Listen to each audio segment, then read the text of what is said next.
अज हिन मदरसे के अंदर मुखे भी कहें शय सां नवाज़ियो हुयो।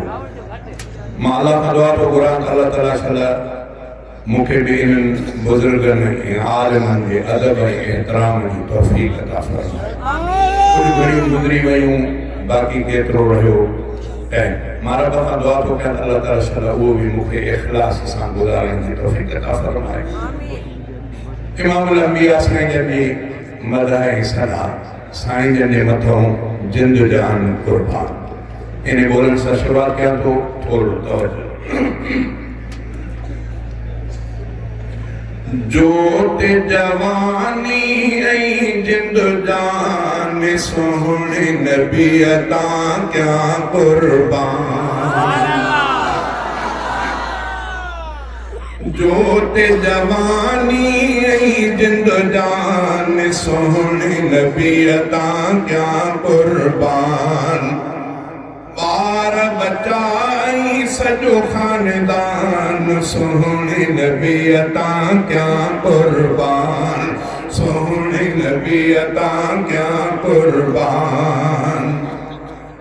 महबूबन जे इज़्ज़त ताम घोरिया पंहिंजी हयाती। महबूबन जे इज़्ज़त ताम घोरिया पंहिंजी हयाती। बाबो अमड़े ऐं भाउर भेनर घोरिया घर जा भाती।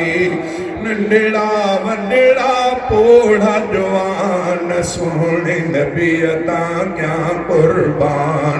नंढड़ा वॾड़ा पोढ़ा जवान सोहणे नबी अता क्या कुर्बान।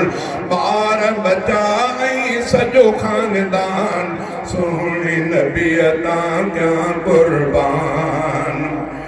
भागन में आ पूरल मिलियो रहमत वारो नबी आ। सदके थियामा सोहणे नबी अता साख प्यारो नबी आ। सदके कयामा सारो जहान सोहणे नबी अता क्या कुर्बान। बार बचा ऐं सजो खानदान सोहणे नबी अता क्या कुर्बान। सोहणे नबी अता क्या कुर्बान। मूंखे पंहिंजी सिंधुड़ी आहे साख भी बद प्यारी। मूंखे पंहिंजी सिंधुड़ी आहे साख भी बद प्यारी। सोहणे नबीअ जे शहर मथां मां घोरियां सिंधुड़ी सारी। मूंखे पंहिंजे साख प्यारी। मूंखे पंहिंजी सिंधुड़ी आहे साख भी बद प्यारी। सोहणे नबीअ जे शहर मथां मां घोरियां सिंधुड़ी सारी। सिंध त छा पर पूरो पाकिस्तान सोहणे नबी अता क्या कुर्बान। सिंध त छा पर पूरो पाकिस्तान सोहणे नबी अता क्या कुर्बान। बार बचा ऐं सजो खानदान सोहणे नबी अता क्या कुर्बान। सोहणे नबी अता सदके थींदा सोहणे नबीअ जा ग़ुलाम। हाफ़िज़ क़ारी आलिम तालिब घोर ख़तीब इमाम। सोहणे नबी अता सदके थींदा सोहणे नबीअ जा ग़ुलाम। हाफ़िज़ क़ारी आलिम तालिब घोर ख़तीब इमाम। लेखक शाइर ऐं नातिख़्वान सोहणे नबी अता क्या कुर्बान। बार बचा ऐं सजो खानदान सोहणे नबी अता क्या कुर्बान।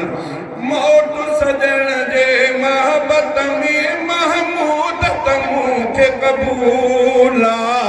बंगुलाणीअ जे दिल में सदाई सांढल इश्क रसूला इश्क नबी आहे ईमान सोहणे नबी अता थिया कुर्बान बार बचा ऐं सॼो खानदान सोहणे नबी अता क्या कुर्बान जोत जवानी ऐं जिंद जान सोहणे नबी अता क्या कुर्बान